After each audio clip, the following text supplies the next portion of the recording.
So good morning. I think we're ready to start if you can find your seats.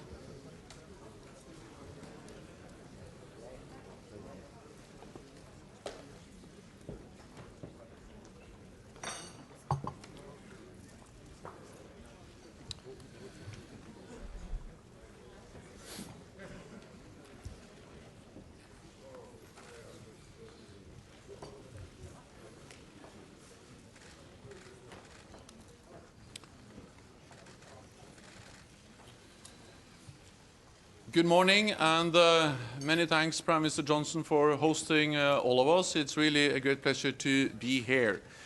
The United Kingdom was NATO's first home, so it is fitting that we meet here to mark the 70th anniversary of our alliance, to celebrate our success and to ensure our alliance remains fit for the future.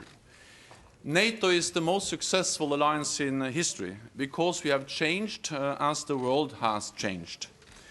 And in the last few years, we have implemented the biggest increase of our collective defense in a generation. We have stepped up in the fight against terrorism, and we are investing more in our defense. Since 2016, European allies and Canada have added $130 billion to their defense budgets. This is unprecedented. It is making NATO stronger. NATO remains the only platform where North America and Europe discuss, decide, and take actions together every day to protect almost 1 billion people. So whatever our differences, we will continue to unite around our core task, to defend one another, all for one and one for all.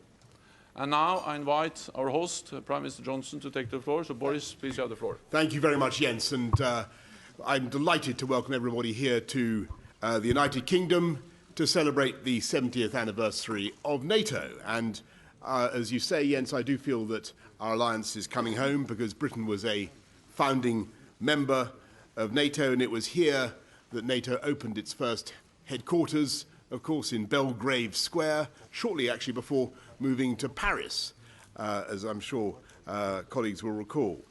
70 years on, we are rock solid in our commitment to NATO and to the giant shield of solidarity that now protects 29 countries and nearly 1 billion people. The fact that we live in peace today demonstrates the power of the simple proposition at the heart of this alliance, that for as long as we stand together, no one can hope to defeat us. and therefore no one will start a war. This essential principle is enshrined in Article 5 of the North Atlantic Treaty, that if any one of us is attacked, all of us will go to their defence.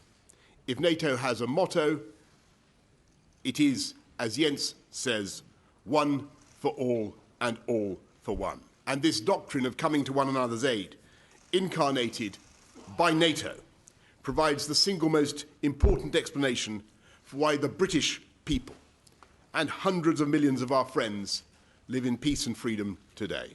Everything our peoples hold dear, from liberty and democracy to their jobs, homes, schools and hospitals, would not be secure and could not flourish without the peace that NATO is designed to guarantee. But history shows that peace cannot be taken for granted. And even as we celebrate this anniversary, we must ensure that our deeds match our words. And the atrocity in London last Friday shows why we must work together to combat terrorism and the vital importance of NATO's missions to counter this threat. For the UK's part, we spend over 2% of our GDP on defence.